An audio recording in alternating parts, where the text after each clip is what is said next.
Hey, what is up, everybody? It is Phil from Zaid Comics, and we are back with an amazing video right here. We have a special guest that we're going to talk to. He is just an amazing artist of 30 plus years. If you guys have seen our bookmark, which we'll be taking a look at it a little bit later, we're doing the Lost Pages 3 live on Indiegogo right now. If you back it, when we break 30K, there's a special bookmark that this man contributed aside to the bookmark. He, like I said, 30 plus year veteran of the comics industry. If you read anything at DC in the last 30 years, you've seen his art. Green Lantern, Brightest Day. He's worked on Batman Under the Red Hood, and most recently, Swamp Thing, Green Hell, which is out in comic shops right now. It's a 3-issue Black Label series. So cool. Taking Swamp Thing to the next level. Has some amazing double page spreads in this thing. If you love Constantine, if you love the darker side of DC, you need to pick it up. And my favorite, The Mask, co-creator of The Mask, spent years with this character, developing this character, leading to a blockbuster of a film.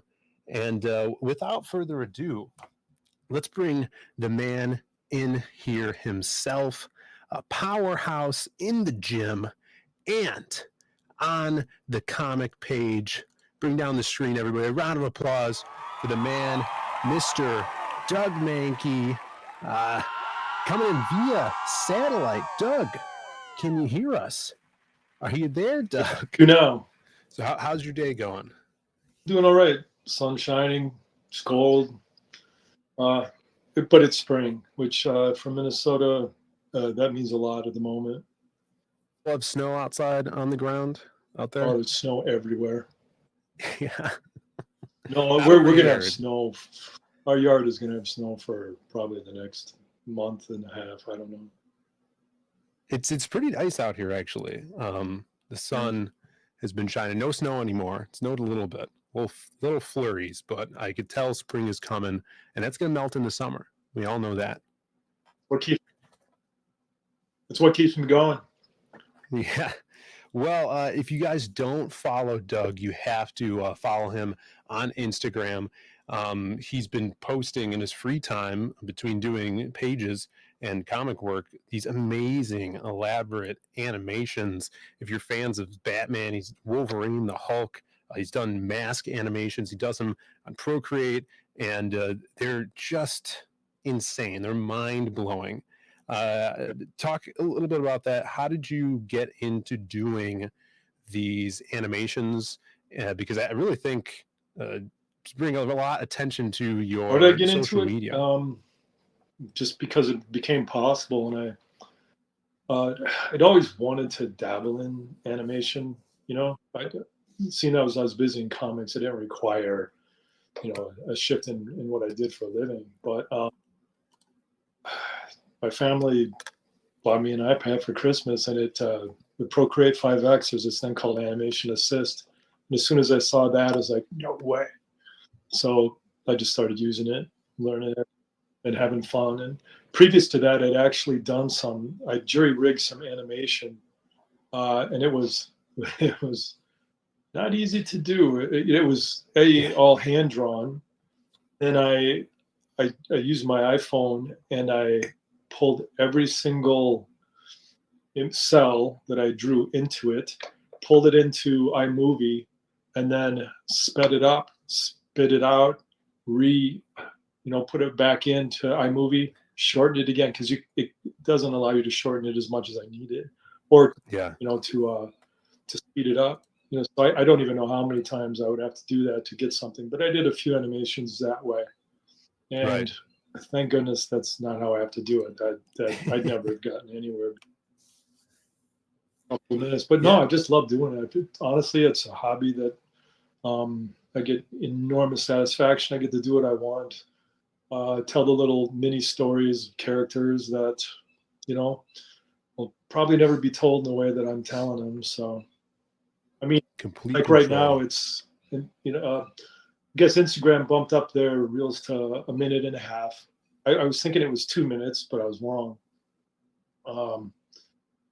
So I have this, I created this thing called a Bat Gym, and I'd done previous anime with it, but I decided I wanted Bane to come in and have like a huge bench day. And That's so cool. it's actually gotten a lot of curiosity or interest from people, primarily because I have a leaderboard on the bench, and Croc is at the top, Bane's below. Like Yeah. I think I had like Bane benching somewhere near 7,000 pounds, Croc something like 9.5. I don't know. They're just ridiculous numbers. But the part I get the most shit for was I put Deathstroke, Slade is like I don't know, like a 315 bench or 275. Impressive. Damn. And I got more traction because people just felt, totally like, I was wrong by giving him such a low number, and I gave Two-Face a bigger bench, and then actually Harvey Dent has his own bench, which is less than Two-Face's.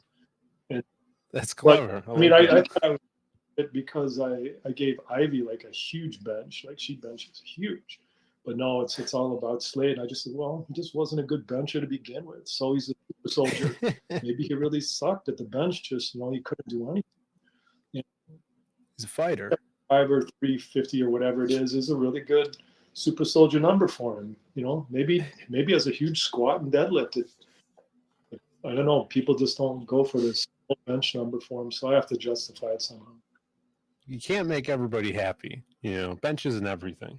That's Well, I have to wrap it up, and because it's coming in 2 parts. The video is too big, and so now I just have to. And I actually have not decided what direction I'm going to go. Whether or not I let Bane, get the new, number 1 spot on the leaderboard, or does Joker mess it up for him? There's a good chance it could go either way. So now let's get back into the comic side. I mean, you're breaking in the first thing, the first big thing is you break in with the mask. How long ago did you break in?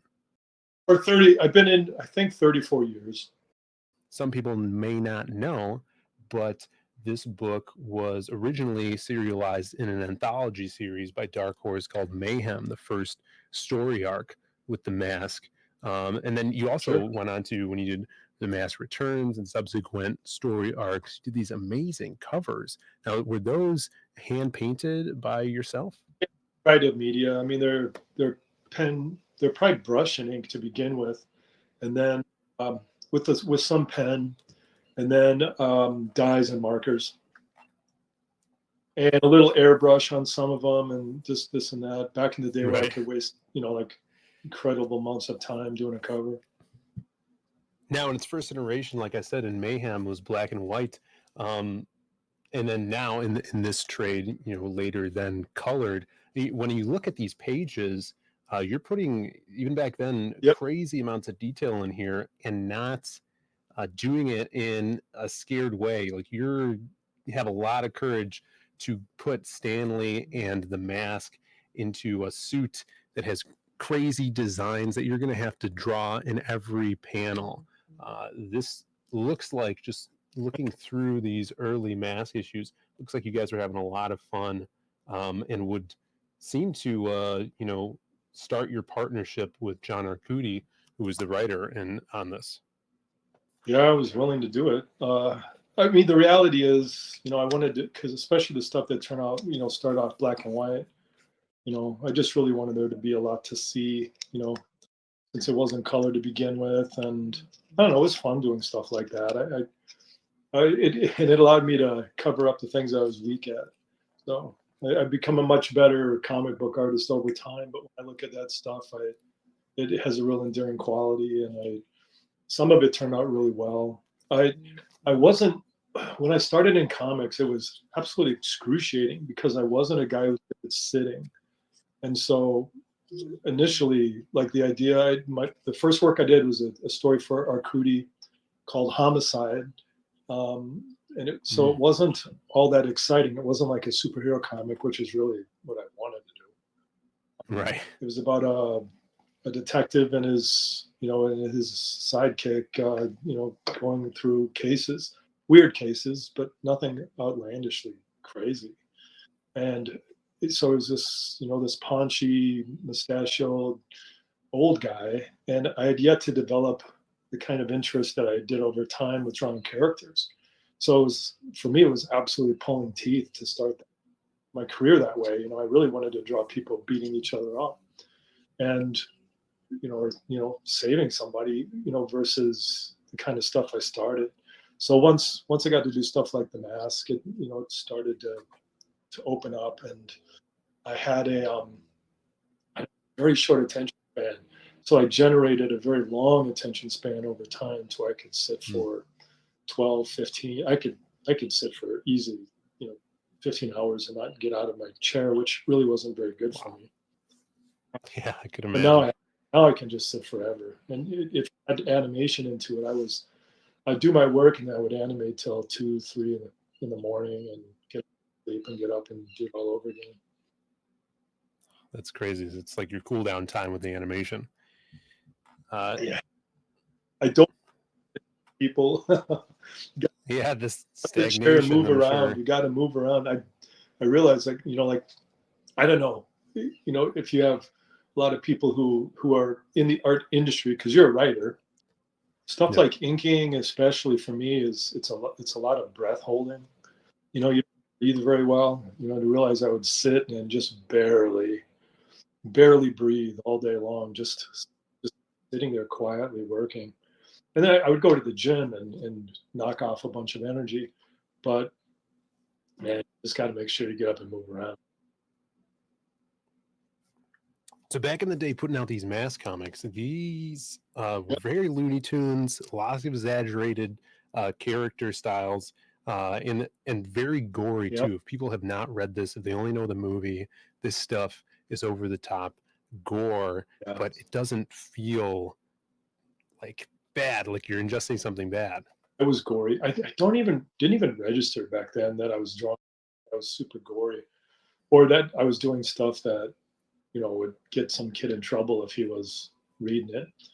And people, out of all of the material that I've done over my entire career, I've had more people tell me, like when they got The Mask when they were kids, and like their parents took it away or disciplined them for having it, or they got in trouble, and I was never, just would never have occurred to me that it was something that, I mean, I might now, like, well, maybe, Sure. some pretty rough stuff. I don't. Well, it doesn't seem gory. Like when you're Yeah. reading it, it's more cartoony, even though there is gore, but it's comic book gore. It's fun. There's levity to it. It could have been, if I did it today, it'd be awful. I mean, my pension just increased the got, and I don't even watch horror movies. I don't even like gore. Yeah, same. I like people doing nice things. I don't know how to describe it. I like westerns. I like it's just that's not what I consume in my daily life. But I'm really good at drawing like viscera, and people, like, you can tell when you look at, especially that first issue of Swamp Thing. Oh yeah. I drew some gory ass shit in there. I mean, it was there's bodies and pieces and stuff just hanging all over the place. Man, there's some double page spreads in here that are just magnificent. The gore, Swamp Thing ripping people apart. We're going to get to this, but it is just some of the best gore stuff in a modern DC book. It is just so cool. Guys, got to grab it. Check it out if you haven't. Are they? I want to get back to The Mask just for a little bit, because before this series came out, there was a previous Dark Horse property called Mask with a MASQUE.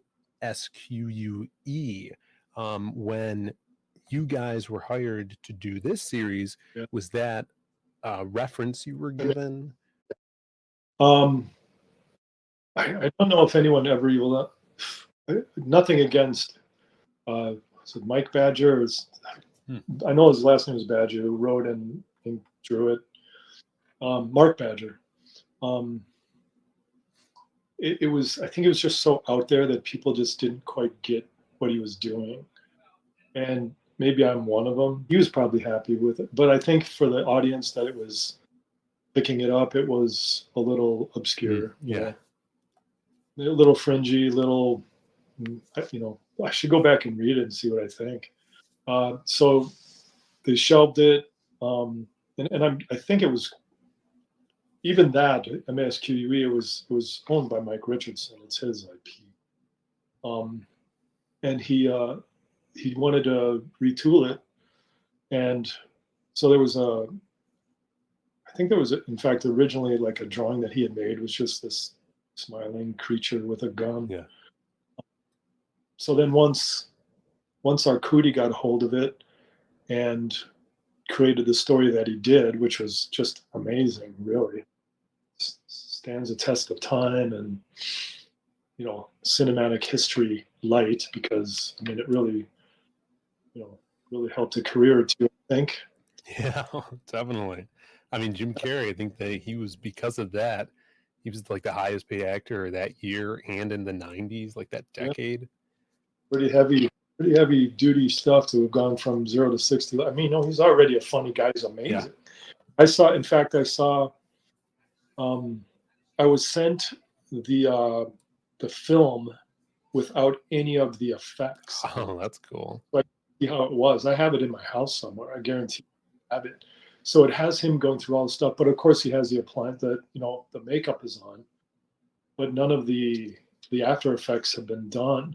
And it is still a real, he's brilliant as the Mask.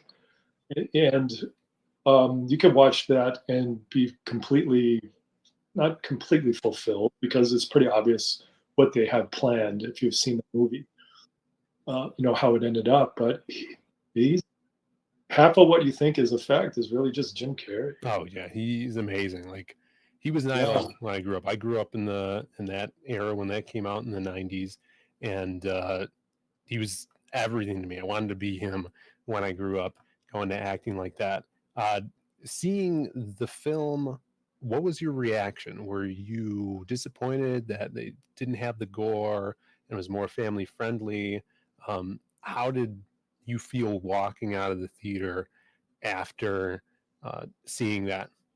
What was your initial thoughts on I mean, I know a lot of people wish that it had been more like the comic, but it would never have reached the audience that it did. They made a tactical choice. And I don't know, because it carries so good and so entertaining. I like the film. I've watched it many times. I mean, every few years I'll sit down and watch it, because it, does it disappoint me because it wasn't as, gory and mean-spirited and visceral, because Ipkiss does pretty much go bonkers. He like goes to war against the entire police force, and then he's put down. I think that's the kind of story that John is good at telling. Is, at first you start rooting for this character, and in the end you realize that he is not. He's gone. You can't support him after that. I don't know if a darker version I would enjoy it all that much. I don't know. Just because Carrey did. Carrey as a Mask just hit every single button. I don't know if anyone could have done a better job. So, I'm sure they could try. So after you do the Mask, you're doing covers on Aliens, covers for Dark Horse, a bunch of other stuff. Yep. You did some stuff with you remember a book called X, which was kind of this superhero book. That was pretty cool. And then you find your way to DC. What was kind of your first thing breaking away from Dark Horse and beginning your long career with DC Comics? Which is a Lobo Mask crossover. Oh my God, yes. That is amazing. And that was fun, that got Arcudi and I over to DC, and DC just happened to offer us work before Dark Horse could. And And I think, we're ready to go try something else. And, but, we did Major Bummer, which was creator owned, and we could have easily have done that at Dark Horse too. It would have been perfectly at home there, but I think John was ready to try something else, a different publisher, see what they had to offer. And probably financially, it was a good choice. So Yeah, Lobo Mask was an amazing 2-part comic. It's totally over the top. It is Looney Tunes to the most extreme. It's very cool. It and we a few things. Got to work with Alan Grant as a writer, and my gosh, I mean, both Arcudi and I would just call each other. We'd call each other up once we saw his script and just think, can you believe what he had them? This happened. This is ridiculous. We would never have even thought of this before. There's one point in the book where the characters Lobo and the Mask are just obliterating each other, and all that's left of them are their heads. And I think they have in their tongues knives, and they're sword fighting, just being heads. It's amazing. You guys need to read this stuff. You can't do it anymore. The part that blew us away was when he had the Mask turn into King Kong. It's like, what? Yeah. And then Lobo, he eats Lobo and chews him up, and then Lobo, cuts his way out of his belly after putting a few frag grenades on a timer. And of course, he's got no limbs left, so he can't. So they both blow up.